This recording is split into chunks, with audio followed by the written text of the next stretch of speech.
Le Cameroun l'a remporté 3-0 face à Burundi.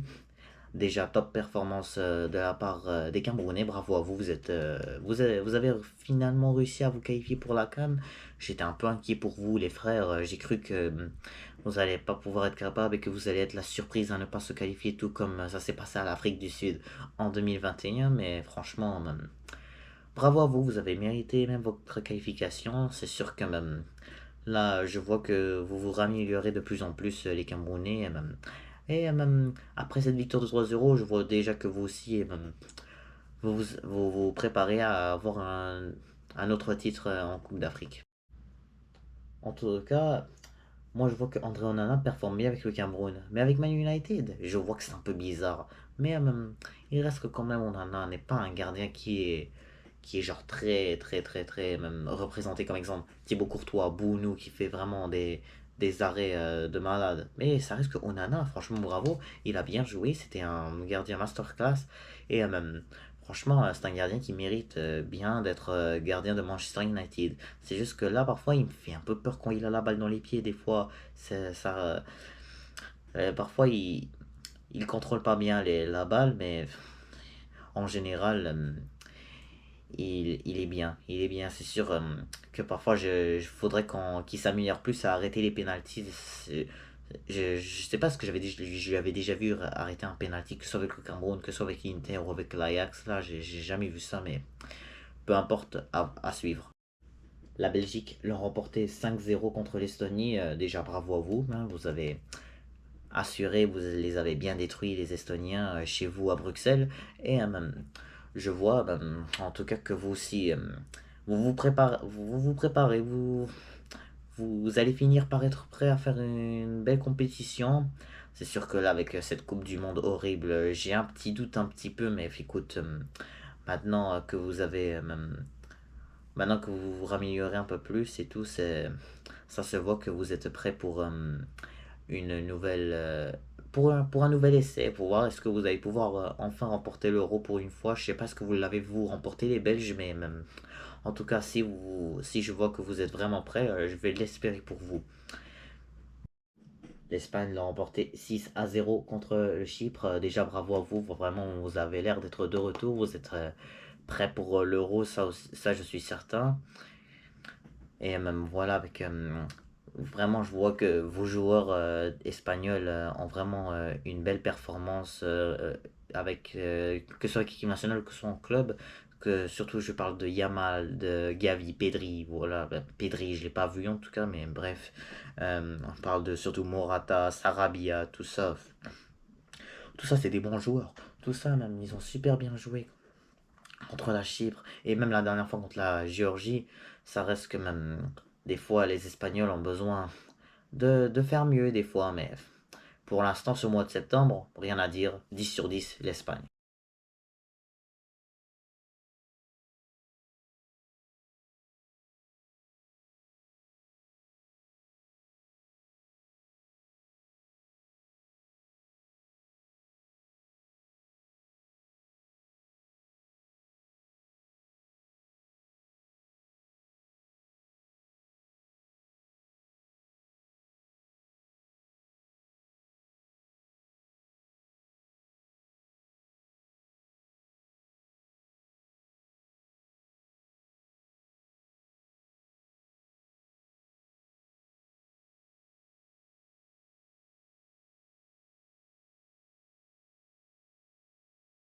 Pour l'instant l'Espagne n'ont que même 9 points, voilà, après leur victoire face à la Norvège, maintenant aujourd'hui contre la Chypre et puis même avant hier, non pas avant hier mais vendredi contre la Chypre, non pas la Chypre, la Géorgie et ouais, voilà, c'était des matchs simples pour l'Espagne. Des fois, quand c'est simple, c'est facile. C'est très facile. Tout comme le match contre le Costa Rica, c'était tellement simple que là, l'Espagne a juste réussi à les détruire 7-0. Mais c'est ça, l'Espagne, quand ils savent que c'est facile pour eux pour de vrai, là. Mais parfois, quand c'est difficile, ben, c'est difficile. C'est ça, l'Espagne. On dirait que Luis de la Fuente est un entraîneur qui fait parfois des très bons choix. Il trouve les meilleurs joueurs pour et surtout, ils les utilisent bien, vraiment bien. C'est pour ça que parfois l'Espagne retrouve mieux leur façon de faire leur jeu. Et donc voilà, l'Allemagne ont viré flic. Après leur défaite 4-1 face au Japon, là vraiment il était temps de virer ce flic. Parce que parce que c'était défaite, c'était quoi cette performance de la part des Allemands? Vous avez pas vu là comment on était tous choqués de vraiment perdre 4-1 chez eux contre le Japon. Déjà, je devrais encore une fois féliciter le Japon pour cette belle victoire. Bravo à vous. Et pour l'instant, je vois comme quoi l'Allemagne est un peu revient un peu comme si genre c'était les joueurs, c'est comme si c'était eux en Bundesliga, mais et déjà après avoir viré cet entraîneur, l'Allemagne bat la France 2-1 à Dortmund. Et franchement, j'avais pas du tout imaginé cela. Je me demande, c'est qui ce nouveau entraîneur? Est-ce que c'est juste un intérim en attendant le qui trouve vraiment un vrai là? Parce que j'ai entendu que c'était l'entraîneur des 19 ans de l'Allemagne. Mais en tout cas, peu importe, la France aussi. En tout cas, ils n'avaient pas Kylian Mbappé, ils n'avaient pas. Non, ils avaient quand même leurs joueurs, mais en tout cas, c'était pas une France au top comme on l'a reconnu en Coupe du Monde et tout, vous comprenez. Et l'Allemagne aussi, on dirait que si ça continue comme ça, si ils ont besoin parfois de meilleurs joueurs, c'est il le faut. Parce que parfois, il faut régler des choses dans cette équipe nationale d'Allemagne. Et l'une des choses qu'ils ont réglé, c'est de virer Flick. Et voilà, ils l'ont fait. Puis franchement, cette performance, elle était bonne. Mais peu importe, ça reste que même l'Allemagne, on va voir plus tard, est-ce qu'ils sont vraiment de retour à leur meilleur ou il faut un peu plus d'amélioration et tout. Parce que moi, je pense que cette victoire, c'était juste une histoire que la France n'était juste pas une vraie équipe.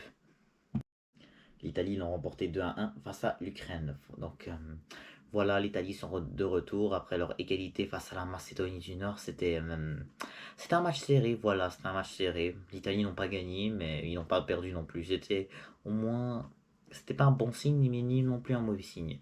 Mais en tout cas, l'Ukraine, après avoir fait un match nul face à l'Angleterre, je me suis dit qu'ils pourraient peut-être faire mieux contre l'Italie, mais non, je crois pas que c'est si normal de vraiment pour croire qu'on peut battre l'Italie et l'Angleterre en même temps, c'est dur de le dire. Les joueurs italiens, je trouve qu'ils ont à peu près le même problème que l'Allemagne. Parfois, les joueurs italiens, vraiment, ils s'habituent jamais de jouer avec l'équipe nationale. Pas comme les Allemands. Non, pas, non, en fait, comme les Allemands. Les Allemands, en fait, ils s'habituent pas du tout. Très rare, ils s'habituent de jouer avec l'équipe nationale. Voilà, ils sont concentrés beaucoup en Bundesliga ou dans leur championnat. Même chose pour les Italiens. Ils sont concentrés en Serie A, et vous comprenez. Certains qui sont en première ligue, et tout, je comprends ça. Mais il reste que l'Italie ont vraiment un peu d'amélioration à faire sur les joueurs et tout. Après, mais en tout cas, je vois que la performance en ayant Spalletti, c'est déjà super. Du côté de l'Europe, l'Angleterre l'emporte 3-1 face à l'Écosse. Franchement, j'ai rien à dire, j'ai juste à dire que Gareth Southgate doit absolument se faire virer de l'équipe nationale anglaise. Parce que cet entraîneur n'est pas capable de prendre les meilleurs joueurs. Pas comme nous, Walid Regragui, il prend Ounahi, il prend vraiment des jeunes qui ont super bien performé en Cannes. Mais lui, Gareth Southgate, il regarde juste les joueurs qui est comme qu'ils ont bien fait ça avant, qui ont fait genre une belle Coupe du Monde genre dans le passé. Et des joueurs comme exemple Harry Maguire. Harry Maguire, voilà, c'est un joueur qu'il faut juste enlever. Ils leur ont mis un but contre son camp à l'Écosse. Et il reste que même l'Angleterre, parfois ils ont besoin de mettre plus les jeunes. Ils regardent pas, il y a Saka, il y a Foden, il y a Rashford. Pourquoi vous les faites jouer très rare? Je sais qu'ils les ont fait jouer aujourd'hui, mais Gareth Southgate est comme, non, ils sont pas bons. Mais écoute, regarde qu'est-ce qu'ils font en club. Parfois, les entraîneurs essayent de. Parfois, Gareth Southgate, il regarde parfois les joueurs qui débutent en première ligue et qui performent bien. C'est ça qu'il fait tout le temps. C'est pas comme nous, des fois. C'est pas comme Walid Regragui, ce qu'il fait des fois, c'est regarder les joueurs qui performent bien dans leur club, mais surtout les joueurs qui performent bien dans les jeunes. Gareth Southgate fait pas ça, il fait juste ceux qui débutent, genre leur carrière, ou ceux quand même qui commencent déjà à vieillir et qui doivent partir en Arabie Saoudite. Mais non, fait pas ça. En plus de ça, Gareth Southgate, je sais pas comment il a l'idée d'appeler Marc Guéhi, je sais pas qu'est-ce qu'il faut avec le Crystal Palace, mais je sais que cette équipe de Crystal Palace fait bien commence bien la saison quand même en battant Sheffield United. Je sais pas qu'est-ce qu'ils ont fait après d'autres, mais peu importe, ça n'a aucune importance. Ça reste comme Gareth Southgate doit absolument faire beaucoup mieux d'ici l'Europe en regardant vraiment les joueurs idéaux. Faut qu'il cherche les joueurs idéaux. Parce que là, regarde qu'est-ce qu'il a fait je pense, l'été dernier, là. Parce que regarde, il a suspendu Mason Mount, l'autre là, Nick Pope, Chilwell, je me rappelle plus qui d'autre là, il y en avait plein là que Gareth Southgate avait viré là de l'équipe nationale anglaise. Mais, et que là, je me suis dit, mais non, c'est des bons choix. C'est comme si genre Gareth Southgate prend ses choix que lui, il pense que c'est bien, mais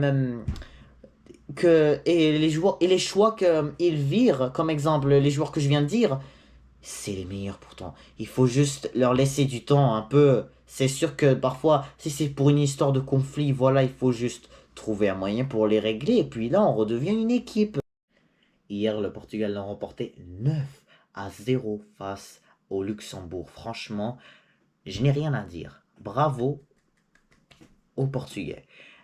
Qualification, ça doit vraiment être mérité. Ils doivent se qualifier maintenant, les Portugais. C'est sûr qu'ils vont continuer de gagner les 4 prochains matchs. Pourquoi on doit s'en douter qu'ils se qualifieront pas? Les Portugais, regardez c'est quoi ce résultat de dingue.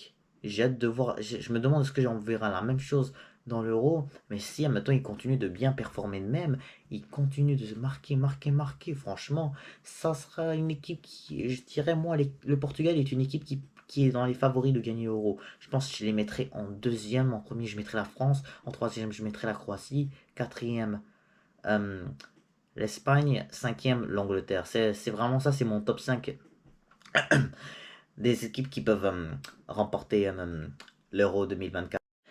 Par contre, les Portugais, autant ils performent bien en équipe nationale, ils performent bien aussi en club. Surtout, je parle des joueurs de première ligue comme Bruno Fernandes, Bernardo Silva, Diego Jota, comment s'appelle l'autre là? Bref, João Cancelo, il est au Barça, ouais, mais peu importe, Ruben Dias, tout ça, c'est des joueurs là qui sont juste super bons. Rafael Leo, Cristiano Ronaldo, lui aussi, il vieillit, mais bref.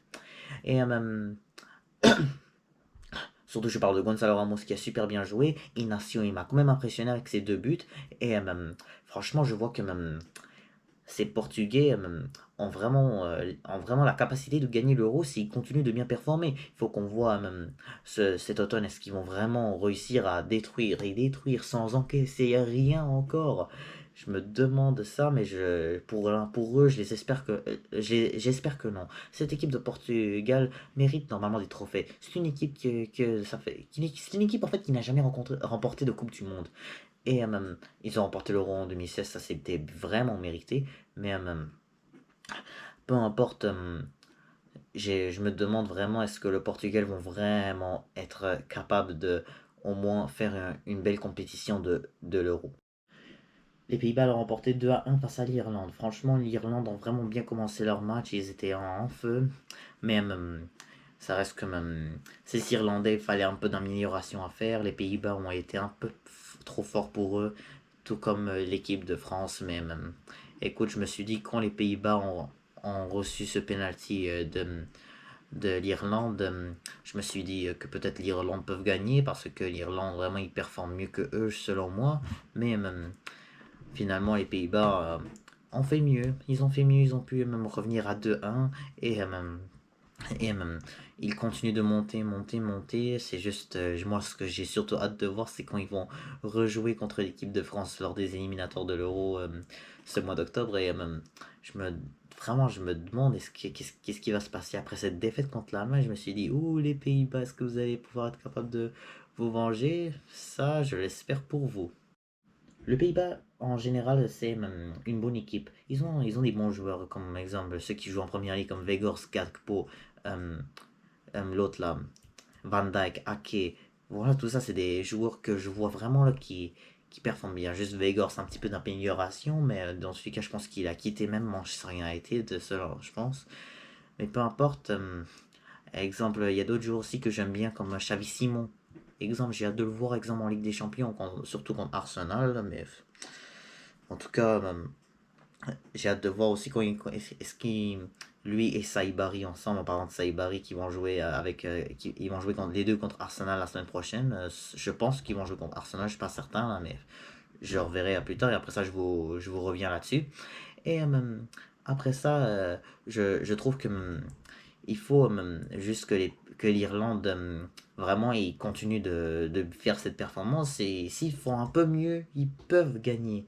Mais même là, je vois qu'à la fin de leur défaite contre les Pays-Bas, ils étaient vraiment désespérés, je voyais, après qu'ils ont perdu, mais parce que là, ils ont comme complètement baissé dans le classement, mais c'est un peu trop pour revenir si en tout cas les Pays-Bas et la France continuent de gagner, ça serait un peu trop tard pour l'Irlande. Mais à moins que en tout cas ils continuent de performer, je pense qu'il y a des éliminatoires pour les équipes qui font vraiment bien ça et atteint la troisième place de leur classement.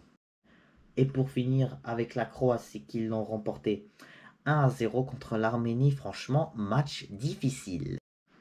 La Croatie l'a remporté 1-0 face à l'Arménie, comme je l'ai dit. Et franchement, la Croatie aurait peut-être un peu plus. Ils pouvaient en faire un peu plus mieux, car je vois que ils auraient dû marquer plus. Voilà, ils n'ont pas été juste chanceux, les pauvres, parce que et ils ont. Je sais pas, l'Arménie, ils les ont comme bien défendus, on dirait. Je sais pas vraiment, est-ce que c'est une équipe qui défend bien? Mais je vois que cette équipe croate reste l'équipe idéale. Il fait parmi les top 3 pour remporter l'Euro. Et il reste que les Croates, je les aime trop. Ils ont une bonne équipe et tout. Faut juste parfois parce que dans les éliminateurs de l'Euro, je les vois pas vraiment qui sont en fire. Le seul match qu'ils ont vraiment bien joué qui m'a impressionné, c'était vendredi dernier contre contre la Lettonie, pardon. Et voilà, c'est donc la fin de cette vidéo débrief du 10 au 12 septembre. J'espère que vous avez aimé ce petit... en fait, pas ce petit, mais ce vrai débrief. J'espère que vous avez bien aimé ce qu'on s'est dit entre nous. Et puis, on se retrouve bientôt pour le retour des championnats, la première ligue, la Liga et tout. On en parlera de tout ça bientôt. Donc, n'hésitez pas à vous abonner, liker, commenter. Et je vous dis à très bientôt.